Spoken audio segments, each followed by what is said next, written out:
कल हमने जो जियोलॉजिकल एजेस परफॉर्म की, आज उन्हीं जियोलॉजिकल एजेस को हम डीपली अंडरस्टैंड करेंगे in the context of rock, continent building and mountain building के प्रोसेस में।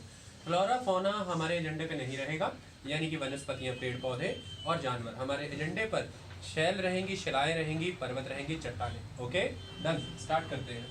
हमारा लेक्चर इंटरकनेक्टेड रहेगा। वर्ल्ड के जियोलॉजिकल इवेंट्स के साथ हम इंडिया के इवेंट्स को जोड़ेंगे ताकि आपको कभी कोई रट्टा ना लगाना पड़े। बिगिनिंग करते हैं, और इस बिगिनिंग में हम सबसे पहले अंडरस्टैंड करते हैं आर्कियन पीरियड की रॉक्स को। चलिए स्टार्ट करते हैं। आप सभी को पता है कि जियोलॉजिकल टाइम स्केल की अगर हम बात करें तो लगभग 4.5 बिलियन ईयर्स अगो, यानी कि 4500 मिलियन ईयर्स अगो अर्थ की फॉर्मेशन होती है। और इसमें सबसे इम्पोर्टेंट एक पीरियड आ जाता है जो है 4000 मिलियन ईयर अगो से लेकर के लगभग 2500 मिलियन ईयर अगो तक। इस पीरियड को हम कहते हैं आर्कियन पीरियड। Archaean period. चलिए कि क्या डिस्कशन इस कॉन्टेक्स्ट में हम करना चाहते हैं उन्हें समझते हैं। सबसे पहले हम ये जानते हैं कि शुरुआत में अर्थ एक गैसियस फॉर्म में एग्जिस्ट कर रही थी, जो धीरे धीरे खुद को कूल करती है। और फिर नेचुरल एस्पेक्ट है कि जो स्टेट ऑफ द मैटर है वो जब अल्ट्रा हॉट है तो वो गैसियस फॉर्म में होगा, और नेक्स्ट स्टेज उसकी आफ्टर कूलिंग लिक्विड ही होगी, और उसके बाद जो नेक्स्ट स्टेज है वो उसकी सॉलिड होगी। अब जो कोई चीज़ गैसियस फॉर्म में है तो नेचुरल सी बात है वो ज़्यादा वॉल्यूम कवर करेगी। वो उससे थोड़ा कम वॉल्यूम कवर करेगी जब वो लिक्विड की फॉर्म में है, और उससे भी कम वॉल्यूम जब वो सॉलिड की फॉर्म में कवर हो रही है। तो जो आउटर क्रस्ट है, जो आउटर लेयर रहेगी उस स्फेरिकल बॉडी की, वो सबसे पहले कूल होगी, और इस कूलिंग प्रोसेस के दौरान धीरे धीरे कॉन्ट्रैक्शन प्रोसेस स्टार्ट होगा। ये जो कॉन्ट्रैक्शन हो रहा है लिक्विड मटेरियल का, जिससे वो सॉलिड लेयर फॉर्म हो रही है, जिसे हम क्रस्ट की आउटर लेयर कहते हैं, इस कॉन्ट्रैक्शन प्रोसेस की वजह से बहुत एनर्मस प्रेशर एक्सर्ट होगा। किनके ऊपर? रॉक्स जो बन रही हैं उनके ऊपर। आई बात समझ में? अब इस प्रेशर की वजह से कुछ एक्टिविटीज़ होंगी, तो वो क्या होगी? एक बात आप ऑलवेज याद रखिएगा, अगर आप साइंस के कंसेप्ट को देखो तो प्रेशर जो है वो डायरेक्टली प्रोपोर्शनल होता है टेम्परेचर के। तो प्रेशर बढ़ेगा या किसी भी चीज़ पे, आप इसी पे अभी दबाव बढ़ाइए, आप देखिए उसका तापमान भी बढ़ना शुरू हो जाता है, तो टेम्परेचर रेज होगा प्रेशर की वजह से, टेम्परेचर की वजह से। और अगर सपोज कीजिए कोई चीज़ पड़ी है यहाँ पर, कोई रॉक, उसके कांटेक्ट में मैं अभी बहुत ही हॉट लिक्विड मटेरियल लेके आ रहा हूँ, तब भी उस रॉक में चेंजेस इंड्यूस हो जाएंगे। आई बात समझ में? तो कुल मिलाकर के इस कॉन्टेक्स्ट में आप लिख सकते हैं हॉट लिक्विड लावा। तो अगर कोई हॉट लिक्विड लावा, हाई टेम्परेचर, हाई प्रेशर किसी भी रॉक पे लगता है, तो इन प्रोसेसेस की वजह से उस रॉक में atom by atom changes induce हो जाते हैं, और इसकी वजह से वो रॉक किसी भी ओरिजिनल फॉर्म में हो, या तो वो इग्नियस फॉर्म में हो सकती है, या फिर वो सेडिमेंट्री फॉर्म में हो सकती है, तो उसका फॉर्म चेंज होकर के मेटामॉर्फिक हो जाता है। मेटामॉर्फिक। और यह मेटामॉर्फिक रॉक अल्टीमेटली अगर इस फॉर्म में एग्जिस्ट कर रही है मेटामॉर्फिक, तो ये फर्दर मेटामॉर्फोसिस के प्रोसेस से गुजर के और मेटामॉर्फिक हो जाएगी। आई बात समझ में? तो कुल मिलाकर के अगर आपसे कोई भी सवाल ये पूछे कि वर्ल्ड लेवल पर 4000 से 2500 मिलियन ईयर्स अगो का पीरियड किन किन फीचर्स के लिए जाना जाता है, सबसे प्रोमिनेंट फीचर ये है कि अर्थ की सॉलिड आउटर क्रस्ट एग्जिस्टेंस में आ रही है। सॉलिड आउटर क्रस्ट एग्जिस्टेंस में आ रही है, पहला। सेकेंड एस्पेक्ट, इसकी वजह से वो जो न्यू रॉक्स फॉर्म हो रही हैं उनके ऊपर एनर्मस प्रेशर, एनर्मस टेम्परेचर लग रहा है, जिसकी वजह से उनका नेचर चेंज हो जा रहा है। तो वो कौन सी रॉक्स बन रही हैं? Mostly metamorphic rocks. ये बहुत इंपॉर्टेंट एमसीक्यू है, बच्चे रट्टा मारते हैं लेकिन कभी क्लियर नहीं होता। Metamorphic rocks. और मेटामॉर्फिक रॉक्स की अभी हम क्वालिटीज़ और कंटेंट समझाने के प्रयास आपको करेंगे। तो आपको वर्ल्ड लेवल पर majority of the land masses में आर्कियन पीरियड की रॉक्स देखने को मिल जाएंगी, जो मोस्टली मेटामॉर्फिक रॉक्स हैं, और इन रॉक्स की खासियत यह रहती है कि इनमें आपको बड़ी मात्रा में मिनरल्स मिलते हैं। इस बात को आपको ध्यान में रखना है।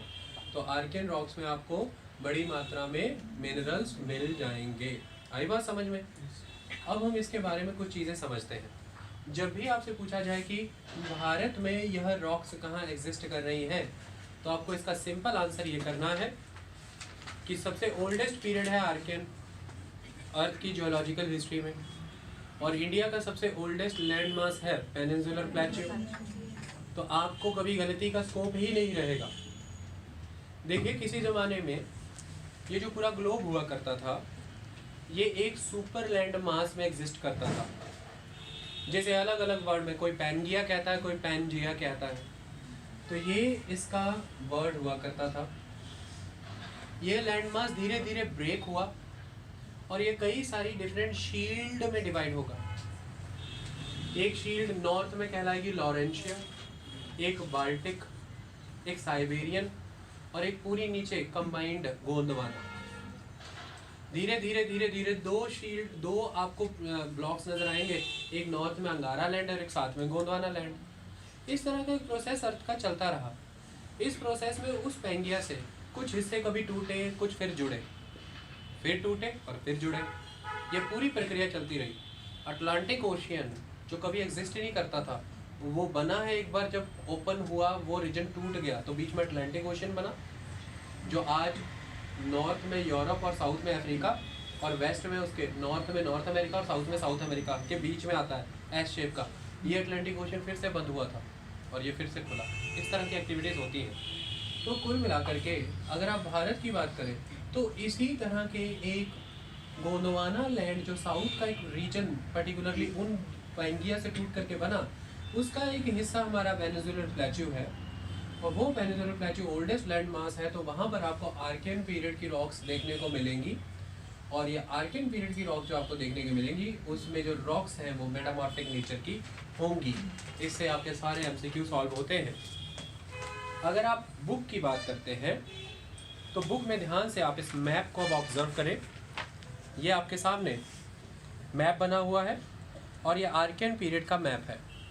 इसमें आप ध्यान से देखिए कि मेजॉरिटी ऑफ द पेनिनसुला यानी कि तमिलनाडु, कर्नाटक, आंध्र प्रदेश, तेलंगाना, यहाँ से देखिए उड़ीसा, साउदर्न छत्तीसगढ़, तेलंगाना का नॉर्दर्न रीजन एंड महाराष्ट्र का साउथ ईस्टर्न रीजन, ये सभी कवर किया है इस आर्कियन रॉक ने। उसके बाद अगर हम कहें तो यही पेनिनसुलर प्लेट्यू ये नॉर्थ ईस्ट की तरफ ऊपर जा रहा है। तो यहाँ पर आप नोटिस करिए झारखंड, फिर से छत्तीसगढ़ का नॉर्दर्न रीजन, और कुछ एरिया आपको नज़र आता है मध्य प्रदेश का, कुछ एरिया आपको नज़र आता है ये मध्य प्रदेश का, जिसमें आप बालाघाट और बाकी इलाका नोट करेंगे, और फिर ये अरावली पर्वत के साथ का इलाका, क्योंकि अरावली पर्वत भी one of the oldest mountains माने जाते हैं इस प्लेनेट के। आई बात समझ में? तो इस पर्टिकुलर रीजन में आपको आर्कियन रॉक्स देखने को मिलती हैं। अगर आप पर्टिकुलर एरियाज़ की बात करना चाहते हैं तो बस ये स्टेट्स आपको हमेशा याद रखने हैं कि आर्कियन रॉक्स कहाँ मिलेंगी। तमिलनाडु, कर्नाटका, आंध्र प्रदेश, छत्तीसगढ़ का साउदर्न रीजन। डिफरेंट डिस्ट्रिक्ट्स के नाम भी अगर आपको बता दिया जाए तो छत्तीसगढ़ का कानकेर का इलाका, बस्तर का इलाका, दंतेवाड़ा का इलाका। अगर उड़ीसा की आप बात करते हैं तो उड़ीसा का आपको सुंदरगढ़ और केंझार का इलाका। उसके बाद अगर आप बात करते हैं मध्य प्रदेश की तो मध्य प्रदेश में बुंदेलखंड का इलाका, ये सारा बुंदेलखंड का एरिया है पर्टिकुलरली। उसके बाद अगर आप अरावली पर्वत की बात करते हैं तो अरावली पर्वत की एक लिमिट तक का स्ट्रेच इसमें कवर होता है। ये सारी बातें आपको याद रखनी है।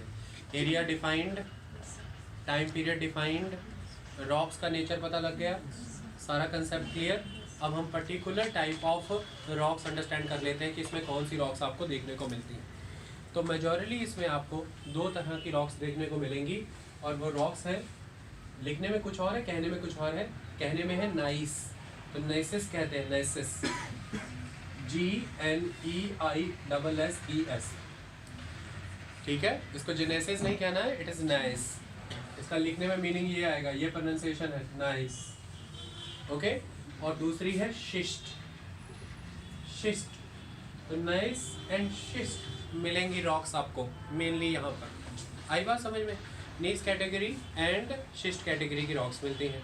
क्या खासियत होती है इन रॉक्स की? अब आपसे जो क्वेश्चन आएगा वो क्या है उसको समझना जरूरी है। चलिए वो समझा देता हूँ। सारी बातें कंसेप्चुअल बिल्डिंग की तरफ हमें एक एग्जैक्ट लाइंस बुक से नहीं उठानी है, हमें बुक का क्रक्स उठाना है। कंसेप्ट क्या कह रहा है? कंसेप्ट क्या है? इन रॉक्स की खासियत ये होती है कि ये हाईली क्रिस्टलाइन होती हैं, हाईली क्रिस्टलाइन होती हैं, यानी कि पूरी तरह से ठोस क्रिस्टलाइज, इनमें क्रिस्टल्स नज़र आते हैं आपको। ये पहली बात। दूसरी बात, जो नेसेस जिस वजह से जानी जाती हैं, ये हाईली फोलिएटेड होती हैं। फोलिएटेड यानी कि बैंडेड होती हैं, बैंडेड, हाईली फोलिएटेड और यू कैन से बैंडेड होती हैं। बैंडेड मतलब अगर आप ये पत्थर देखेंगे, इसका एक रॉक देखेंगे, आप उसमें बहुत सारे कलर्स के आपको बैंड नज़र आएंगे, फॉलिएशन नज़र आएगी। इससे कई चीज़ें पता लगती हैं। एक चीज़ ये पता लगती है कि प्रेशर किस डायरेक्शन में लगा होगा रॉक पे, तो इन फॉलिएशन और इन चीज़ से हम प्रेशर की डायरेक्शन, क्योंकि मतलब अगर हम इस तरह से ये बनाई है तो हम यही कह सकते हैं ना कि साउथ से नॉर्थवर्ड इसमें में प्रेशर लगा, तभी तो ये फॉलिएशंस ऊपर की तरफ जा रही हैं। तो कुल मिलाकर के इससे हमें पता लगता है कि डिफरेंट टाइम पर जितने भी मिनरल्स वहाँ पर बिछे हुए थे इस पर्टिकुलर रॉक के ऊपर, क्योंकि हर रॉक में क्या होता है? मिनरल। तो उस रॉक में जितने भी मिनरल्स थे, उन मिनरल्स के ऊपर बहुत ही इनर्मस प्रेशर लगा, जिस प्रेशर की वजह से वो मिनरल्स एक एलोंगेटेड फॉर्म ले गए, शीट की फॉर्म ले गए। इसलिए वो लेयर बाय लेयर आपको क्लियरली प्रिसाइज्ड वे में नज़र आ रहे हैं। मतलब एक जो रॉक है, उस रॉक में रैंडमली मिनरल डिस्ट्रीब्यूटेड है, उसके ऊपर प्रॉपर प्रेशर अप्लाई हो रहा है, जिसकी वजह से वो मिनरल रैंडम ना रह करके प्रॉपर एक कॉम्पोजिशन की फॉर्म में, एक लेयर की फॉर्म में अलाइन हो चुका है, एलोंगेटेड वर्जन ले गया है, जैसे हम शीट्स बाय शीट्स बिछा रहे हो किसी चीज़ की। इसलिए इन्हें फॉलिएटेड और बैंडेड रॉक्स कहा जाता है। बहुत ही ठोस क्रिस्टलाइज्ड रॉक्स होती हैं ये, और ये शिस्ट एंड नीस कैटेगरी की रॉक्स मानी जाती हैं। आई बात समझ में? यह इंपॉर्टेंट कंसेप्ट था इसके विषय में, और कोई दिक्कत की बात नहीं। आई बात समझ में? ये हाईली फॉलिएटेड होती हैं, बार बार इसलिए बोल रहा हूँ, ये क्वेश्चन आता है। इसके बारे में नेक्स्ट कंसेप्ट आपको क्या समझना है? जो नेक्स्ट कंसेप्ट आपको समझना है वो ये है कि ये रॉक्स जो रहती हैं, अब आप देखिए ओरिजिनली ही ये रॉक्स फॉर्म हुई हैं, तो आप इन्हें ये कह सकते हैं कि ओल्डेस्ट रॉक्स है। अब कोई भी एक रॉक ओल्डेस्ट एग्जिस्ट कर रही है तो गारंटी है कि वेदरिंग के प्रोसेसेस स्टार्ट होंगे, एयर का, एरियल इम्पैक्ट, विंड का इम्पैक्ट, यानी उसके बाद सनलाइट का, टेम्परेचर का इम्पैक्ट उस वे में, उसके बाद वाटर का इम्पैक्ट। तो डिफरेंट जो एजेंट्स ऑफ इरोजन है, ये इरोजन स्टार्ट करेंगे, जिसकी वजह से रॉक्स का इरोजन होगा। तो उन रॉक्स के इरोजन से जो इरोडेड मटेरियल है वो सेडिमेंट्स इन रॉक्स के ऊपर डिपॉजिट होना शुरू हो जाएगा। इसकी वजह से ये आर्कियन पीरियड की रॉक्स मोस्टली अंडरलेन ही रहती है किसी और रॉक के नीचे, क्योंकि इनके ऊपर दूसरा मटेरियल जमा हो जाएगा ना with the passage of time, क्योंकि ये तो सबसे पहले बनी है। इसकी वजह से इन रॉक्स को वर्ल्ड लेवल पे क्या कहा जाता है? They are the fundamental complex of the rock system, fundamental complex. और दूसरा इनका फेमस नाम है they are the basement complex, मतलब आधार है। ये हर शिला का आधार आर्कियन पीरियड की मेटामॉर्फिक रॉक्स है, they are the basement complex. इस तरह के क्वेश्चन आते हैं कि बेसमेंट कम्प्लेक्स रॉक्स कौन सी होती हैं, फंडामेंटल कम्प्लेक्स रॉक्स कौन सी होती है, आर्कियन रॉक्स होती हैं। इससे आगे जाके पूछ ले तो बोलो मेटामॉर्फिक रॉक्स हैं, इससे आगे का पूछ ले तो बोलो नाइस शिस्ट, ये बेसमेंट कम्प्लेक्स रॉक्स हैं। ये इंपॉर्टेंट बातें, क्लियर ये कहानी। अब इसकी दूसरी कैटेगरी, आप ये कहें कि सभी रॉक्स आपको प्रॉपरली फॉलिएटेड वर्जन में मिलेंगी, ऐसा बिल्कुल भी नहीं है। इसकी दूसरी कैटेगरी की रॉक वो आपको नॉन फॉलिएटेड वर्जन में भी मिलेंगी, लेकिन वो भी आर्कियन पीरियड की ही रॉक होंगी और इसी कैटेगरी से बिलोंग करती होंगी। उनके ऊपर प्रेशर उस लेवल पर एग्जर्ट नहीं होता है कि उनके मिनरल्स उस वे में एलोगेंटेड फॉर्म में अलाइन हो जाएं, जिसकी वजह से वो नॉन फॉलिएटेड रहती हैं ऑलवेज। उनमें आपको बैंड्स एंड स्ट्रिप्स नज़र नहीं आएंगी मिनरल्स की प्रॉपर। आई बात समझ में? तो इस तरह की भी आपको बहुत सी रॉक्स नज़र आ जाएंगी। आई बात समझ में? क्लियर? जैसे क्वार्ट्जाइट है, क्वार्ट्जाइट सैंडस्टोन का मेटामॉर्फ वर्जन है। क्वार्ट्जाइट क्या है? सैंडस्टोन का ही मेटामॉर्फिक वर्जन है। जैसे स्लेट है, स्लेट मेटामॉर्फिक वर्जन है। तो शेल से, सैंडस्टोन से बहुत से वर्जन्स नए क्रिएट होते हैं जो मेटामॉर्फिक वर्जन्स कहलाते हैं। तो इस तरह की मेटामॉर्फिक रॉक्स जिनमें आपको फोलिएटेड बैंड्स नज़र नहीं आ रहे हैं, उन्हें नॉन फोलिएटेड मेटामॉर्फिक रॉक की कैटेगरी में डालेंगे, और वो भी आर्कियन पीरियड का हिस्सा है। आई बात समझ में? क्लियर कहानी? कोई दिक्कत तो नहीं? चले आगे। चलिए अब हम आगे बढ़ते हैं और यह समझने का प्रयास करते हैं कि असल मायने में यह रॉक्स हिमालयन के रीजन में कहाँ कहाँ पाई जाती हैं। ये एक इम्पॉर्टेंट क्वेश्चन है। देखिए, जब जियोलॉजिस्ट भारत को जियोलॉजी के बेसिस पे डिवाइड करते हैं तो वो 3 तरह की डिवीजन करते हैं। पहली डिवीजन वो जो करते हैं वो होती है पेनिनसुलर डिवीजन। दूसरी डिवीजन होती है एक्स्ट्रा पेनिनसुलर रीजन। ये जो एक्स्ट्रा पेनिनसुलर रीजन है ये एक्चुअल में हिमालयन रीजन है, जो नॉर्थ वेस्ट हिमालय से लेकर के अंडमान निकोबार तक जाता है ईस्ट से होते हुए। इन दोनों के बीच में आता है इंडो-गैंजेटिक डिवीजन। इंडो-गैंजेटिक डिवीजन, लेकिन बहुत से राइटर और स्कॉलर ऐसे हैं जो इंडो-गैंजेटिक डिवीजन में बिलीव नहीं करते। वो 2 ही डिवीजन को मानते हैं, एक पेनिनसुलर और एक एक्स्ट्रा पेनिनसुलर। तो अगर आप आर्कियन पीरियड की रॉक्स की बात करें, जिसमें कि इम्पॉर्टेंट एक्स्ट्रा पेनिनसुलर रीजन की अगर बात करें हिमालयन की, तो वहाँ पर अगर आप कहें कि ये कहाँ पर पाए जाते हैं, तो वहाँ पर ये रॉक्स आपको ऑलवेज जो हाई रेंजेस हैं वहाँ पर कंप्लीट एक्सपोज्ड वे में ओपन हो चुकी टू द वेदर कंडीशंस नज़र आएंगी। और अगर आपसे कोई पूछे कि हिमालय की बैकबोन कौन है, तो backbone rocks of the Himalayas are Archaean rock, और you can say metamorphic rock, और you can say gneisses and schist. तो जब आप हिमालयंस पढ़ेंगे, मैं आपको हिमालय पढ़ाऊंगा, और वहाँ पे बार बार वर्ड सुनेंगे, नीस रॉक्स, शिस्ट रॉक्स, क्योंकि they are the backbone of the Himalayas. Backbone जिस पे आपका पूरा बॉडी स्केलेटन खड़ा है। अब मैं आपको हिमालयन में जो एबंडेंस ऑफ रॉक्स है वो कुछ और है, लेकिन उसका स्केलेटन बॉडी जो बैकबोन है वो ये नीस, शिस्ट, और you can say Archean rocks और मेटामॉर्फिक रॉक्स जो इस पीरियड की बनी है। क्लियर सारी कहानी? कोई दिक्कत की बात तो नहीं? चलिए, पेनिनसुलर और एक्स्ट्रा पेनिनसुलर का डिफरेंसेस हम करेंगे। पहले मैं आपको रॉक्स पढ़ा दूँ, फिर उस चीज़ को हम डिस्कस करेंगे। ओके, कोई टेंशन तो नहीं? चलिए, इसी में हम आगे बढ़ते हैं और नेक्स्ट कैटेगरी ऑफ रॉक्स जो हमारे सामने आ जाती हैं यह है धारवाड़ रॉक्स। कौन सी रॉक्स? धारवाड़ रॉक्स। अब आप पूछेंगे कि इन्हें धारवाड़ रॉक्स क्यों कहा जाता है बेसिकली, तो इसका सिंपल आंसर ये है कि आप ध्यान से देखिए, ये सेकंड मैप आपको नज़र आ रहा है, ये धारवाड़ रॉक्स का है। और धारवाड़ रॉक्स की अगर आप बात करेंगे तो ये कर्नाटका का धारवाड़ रीजन है, जहाँ पर ये एबंडेंटली अवेलेबल है, और यहीं पर सबसे पहले आपने भारत के कॉन्टेक्स्ट में इसको स्टडी किया तो धारवाड़ रीजन के नाम पे ही इसका नाम रख दिया। तो ये यहाँ पर फैली हुई हैं धारवाड़ बेल्लारी बेल्ट में। तो धारवाड़ और बेल्लारी बेल्ट है पूरी, जहाँ पर ये फैली हुई, धारवाड़ से आती है ऊपर से, बीच में बेल्लारी, नीचे मैसूर, तो धारवाड़ बेल्लारी मैसूर बेल्ट में फैली हुई हैं। तो इस वजह से उसके बाद अगर आप ध्यान से देखें तो ये फिर से छत्तीसगढ़ के साउदर्न रीजन में आपको वही कांकेर का, बस्तर का, दंतेवाड़ा का एरिया नज़र आ रहा है। उसके बाद अगर आप देखें तो आंध्र प्रदेश का ये नॉर्थ ईस्टर्न रीजन और उड़ीसा के रीजन में भी नज़र आ रही हैं। उसके बाद आप फिर से देखें तो विंध्या पर्वत के बगल में आपको नज़र आ रही हैं, और मध्य प्रदेश के वेस्ट में बालाघाट और अदर रीजन्स में आपको नज़र आ रही हैं। तो कुल मिलाकर के यह भी ओल्ड रॉक्स हैं। अब इनके डिफरेंस को समझने की कोशिश करते हैं कि ये किस तरह से डिफरेंस है पिछली वाली जो हमने आर्कियन रॉक्स पढ़ी थी उन रॉक्स के कंपैरेटिवली। चलिए देखिए, जब हम धारवाड़ रॉक्स की बात करते हैं तो इन रॉक्स की खासियत ये है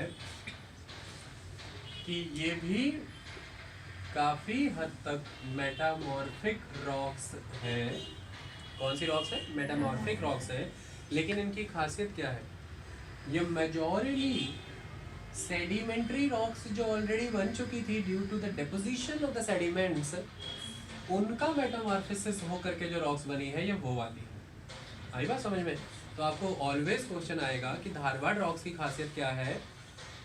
आपके सामने इनिशियली आर्कियन पीरियड की मेटामॉर्फिक रॉक्स बने, एक बेसमेंट कम्प्लेक्स प्रिपेयर हो गया, धीरे धीरे डेपोजिशन होने लगा नए रॉक्स का उनके ऊपर, तो उन रॉक्स को आपने क्या बोलना है? Sedimentary rocks. उन सेडिमेंट्री रॉक्स का जब एनर्मस प्रेशर, टेम्परेचर और contact with some hot molten material के साथ जब कॉम्पोजिशन में चेंजेस आएंगे तो फिर से वो बनेंगी मेटामॉर्फिक रॉक्स।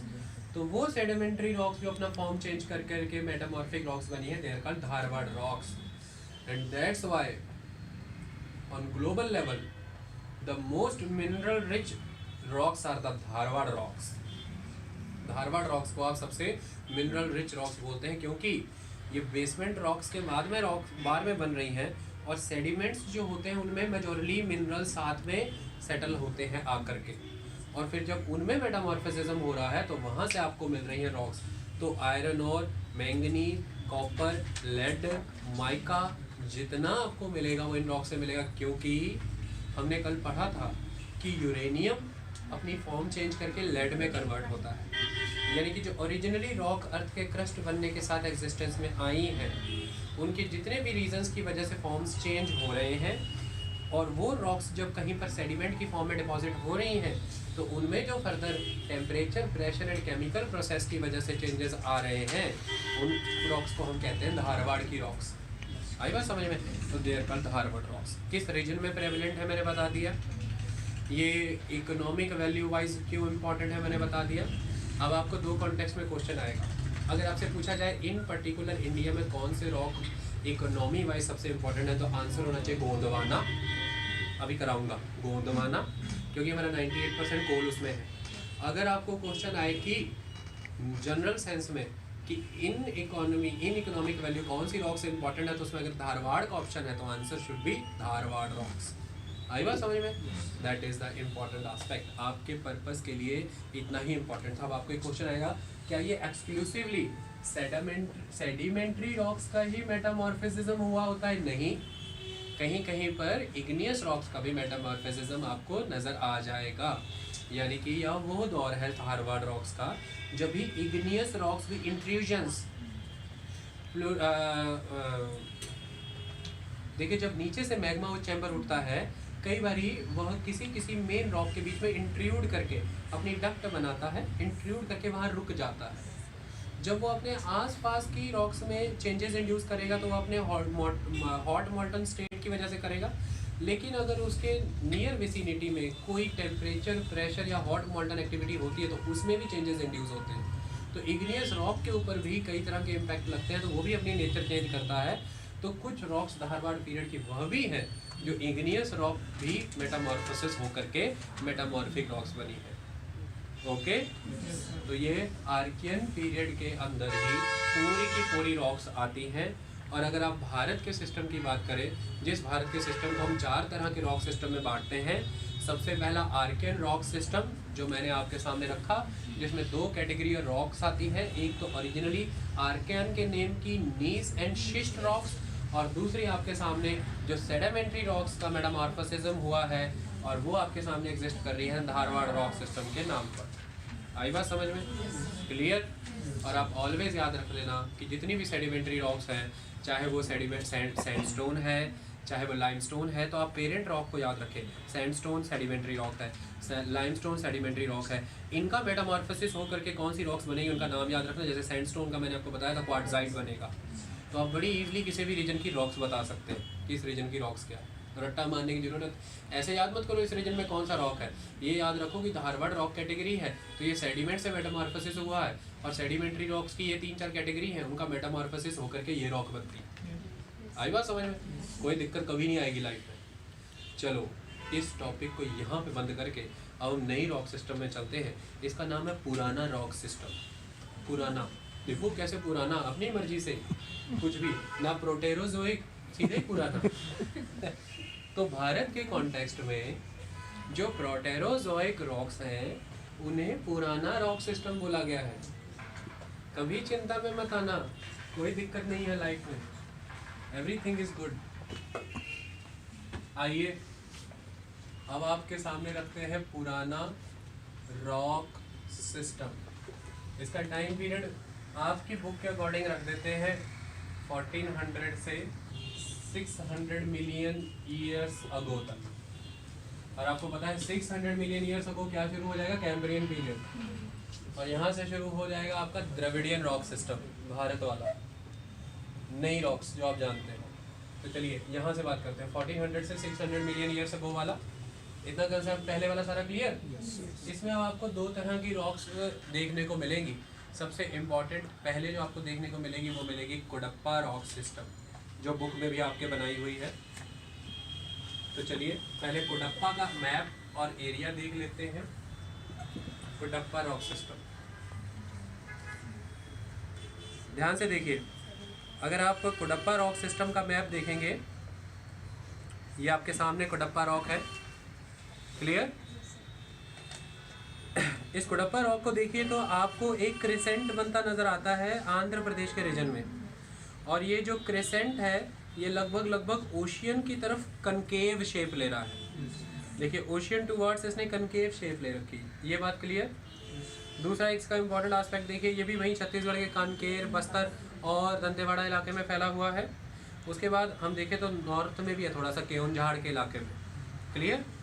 उसके बाद ये देखिए पूरी पतली सी एक स्ट्रिप अरावली के साथ साथ जा रही है और बहुत आगे तक निकल जा रही है, हरियाणा को क्रॉस कर रही है, और कहीं कहीं पर ऐसा माना जाता है कुडप्पा रॉक अंडरलाइन गंगा के मैदान के अंडरलाइन भी आगे तक चली गई है, क्लियर कहानी। तो ये कुडप्पा रॉक सिस्टम माना जाता है। क्या खासियतें इस रॉक की मानी जाती हैं, अब हम आ जाते हैं नेक्स्ट कंसेप्ट पे।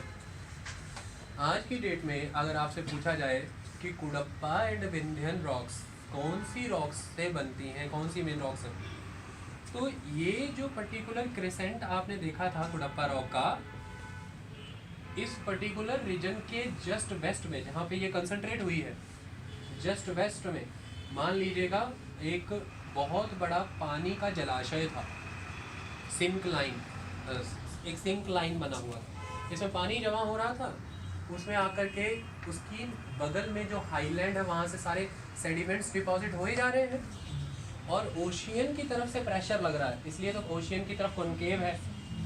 प्रेशर किस तरफ से लग रहा है, अगर कोई चीज़ इस शेप में है और इधर ओशियन है तो प्रेशर इधर से लग रहा है ना, इसलिए ये इस तरफ को कनकेव है ना।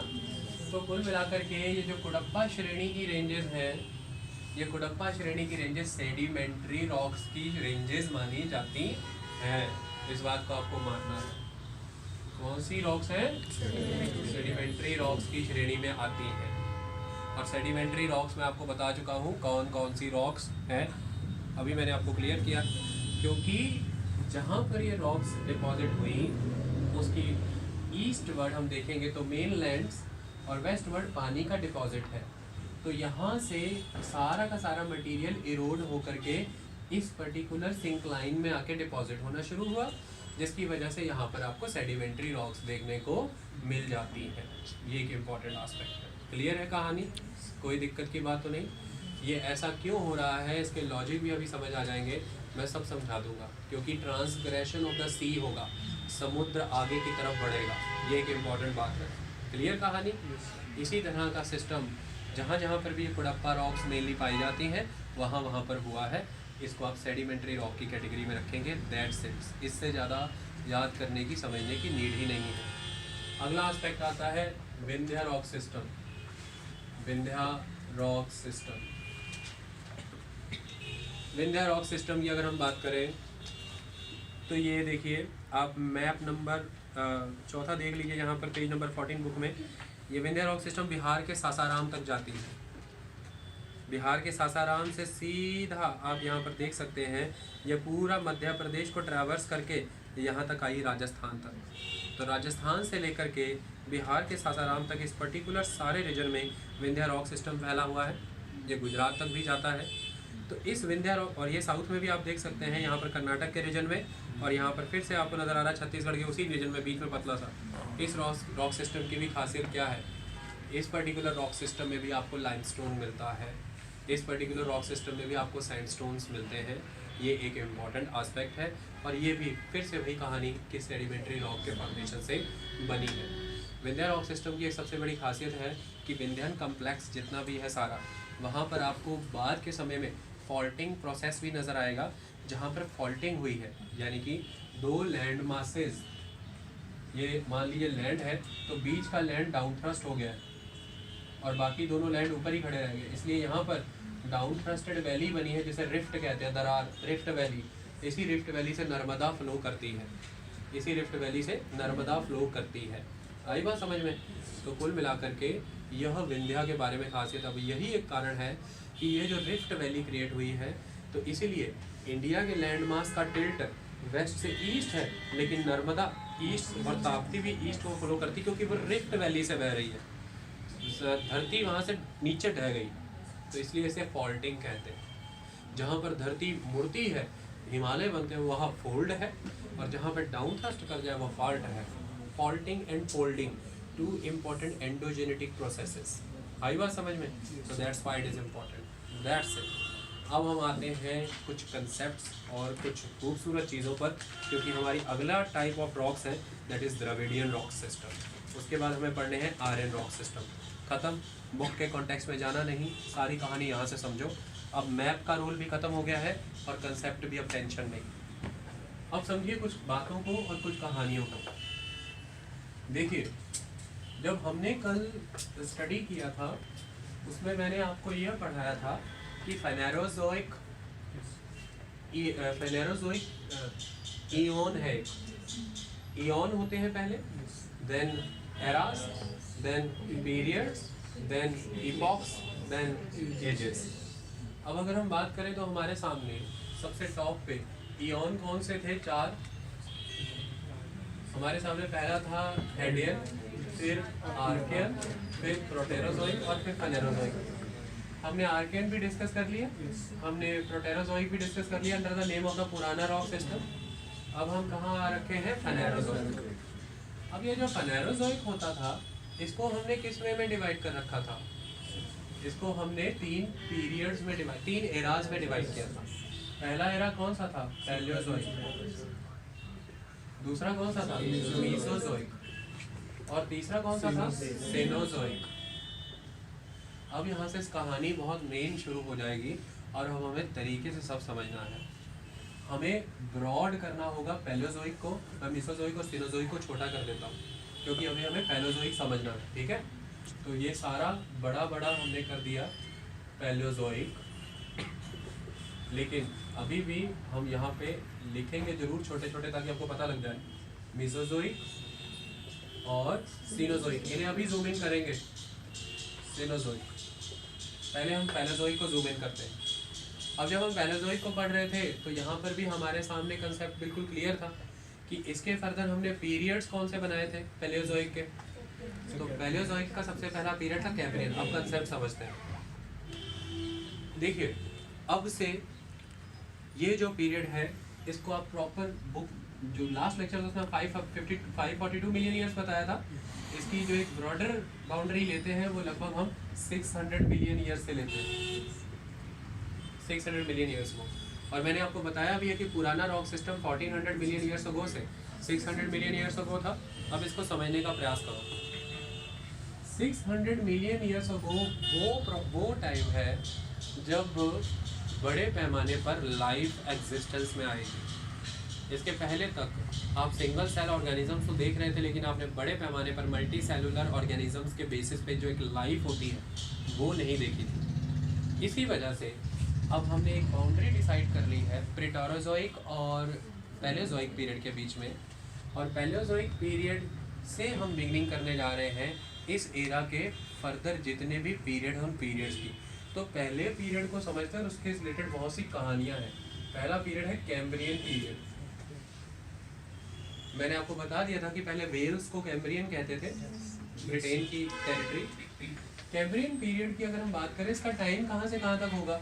आप इसको मोटा मोटा रखिए, 600 मिलियन ईयर्स अगो से 520 मिलियन ईयर्स अगो तक, ये कैम्ब्रियन पीरियड का टाइम हमने रख लिया।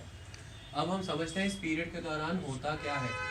सबसे पहली एक्टिविटी जो इस पीरियड के दौरान होती है वो है transgression of the C.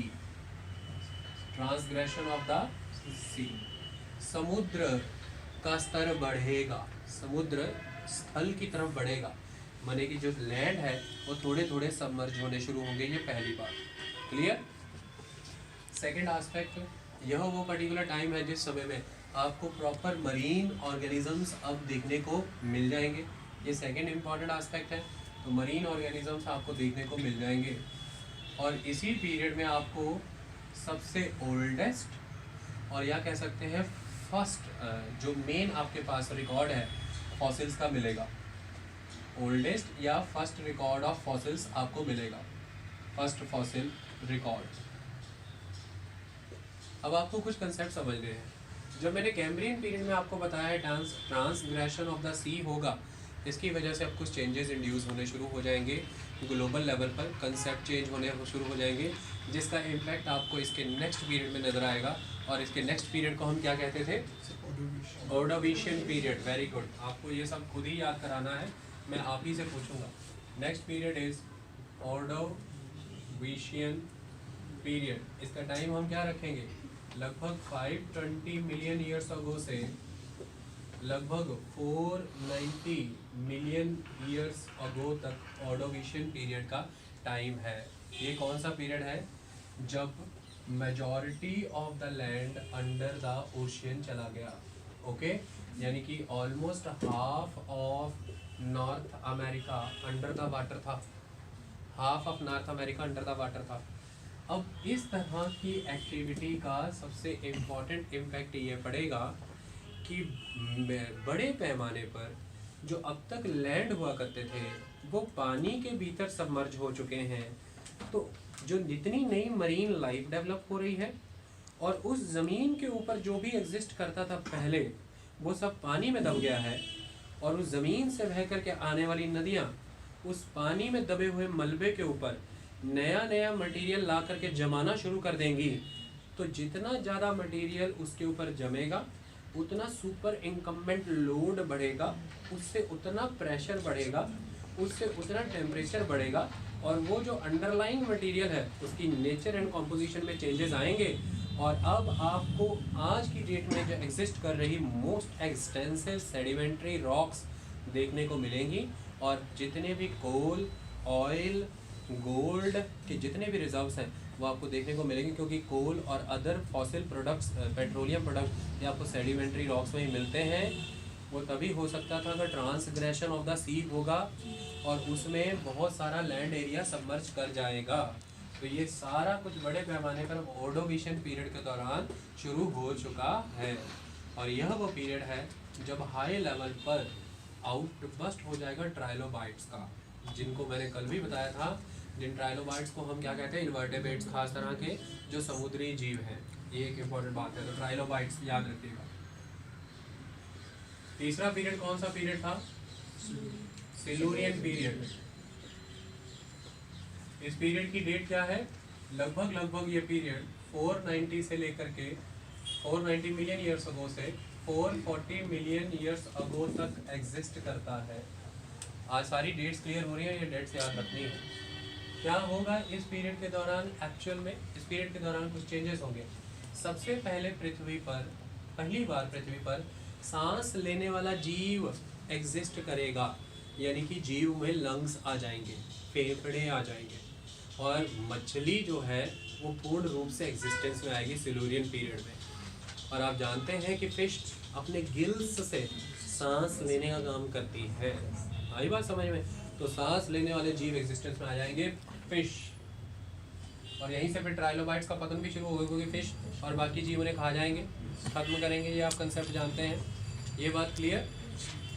Ordovician period के दौरान जब नॉर्थ अफ्रीका का half of the region submerge कर गया था, तो एक एक्टिविटी बहुत स्ट्रांग हुई थी, बाद एनॉर्मस वॉल्केनोज इरप्ट होने शुरू हुए थे। In enormous eruptions of the volcanoes की वजह से नॉर्थ अमेरिका का जितना ईस्टर्न कोस्ट रीजन है वो मोटे पैमाने पर, बड़ी मोटी तह ऑफ एशेस उसके ऊपर बिछ जाएगी, जिसके प्रमाण आज भी देखने को मिलते हैं। और वही प्रोसेस आपको सिल्यूरियन पीरियड में भी कंटिन्यू होता नज़र आएगा। ये एक इम्पॉर्टेंट एक्टिविटी है। क्लियर कहानी? ये जो सिल्यूरियन पीरियड है, इस पीरियड के दौरान एक प्रोसेस बिगिन होगा जो नेक्स्ट डेवोनियन पीरियड में बहुत स्ट्रांगली कंसंट्रेट हो जाएगा, और वो प्रोसेस है कैलेडोनियन माउंटेन मूवमेंट्स, जो सिल्यूरियन पीरियड के दौरान के लेटर पीरियड, मैंने बताया था हर पीरियड के अर्ली मिडल लेटर पीरियड है, इस पीरियड के दौरान बिगन होगा कैलेडोनियन माउंटेन मूवमेंट। इसको समझाता हूँ नेक्स्ट।